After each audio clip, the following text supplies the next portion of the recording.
Today, I want to talk about something that should truly scare us all, and that is Riya. Now, I want to share with you one of the scariest narrations that you'll find in the Sunnah. To truly understand how this should impact us, look at how this hadith impacted Abu Hurairah. One of the tabi'een, the students of the companions, he came to Abu Hurairah and he asked him, "Oh Abu Hurairah, teach me a hadith." And Abu Hurairah decided him to teach him a narration from the Prophet ﷺ. But before he started to speak, Abu Hurairah started crying. And he cried and he cried and he cried. And this tabi'i doesn't know exactly why he's crying. And then after he composed himself, he tried to narrate the hadith again, and then tears again overtook him. And he started crying again.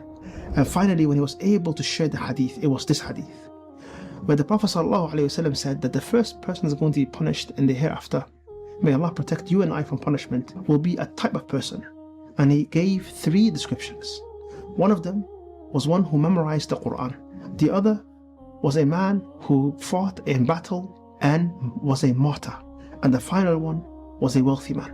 And the Prophet ﷺ said, each one of these men, when Allah subhanahu wa ta'ala resurrected them for their account, they were asked, "What have you done?"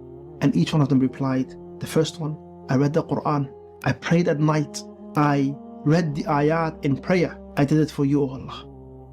And Allah subhanahu wa ta'ala will say to him, "Kadhabt, you are a liar. You are a liar. You did it so that people can say to you, what a good reciter. You are a reciter, you are a qari." And that has been said. So you have absolutely no reward. And because of that, he was pushed into the fire. A man, I want you to think about this, my brothers and sisters, a man who spent his life reading Quran, praying at night, and he found his fate in the fire. The second one was a man who died in battle, and then Allah asked him the same question, and he said, "Oh Allah, I did it for you." And Allah said, "Kadhabt, you're a liar. You lied. Rather, you did it so people can comment on your valor, your bravery, and call you a brave man. That's why you did it." And he was also put into the fire. The final was a man who was wealthy. "Ya Allah, I gave charity on your behalf, for your sake." And Allah subhanahu wa ta'ala said the same thing to him, "You're a liar. You did it so that people can call you generous." You were showing off. And he was also put into the fire. Now clearly this hadith affected the companion Abu Hurairah to the point where he was crying, because he understood how easily we can fall into showing off, into, instead of doing something only for Allah, your intentions get corrupted. This is something we have to be fearful of.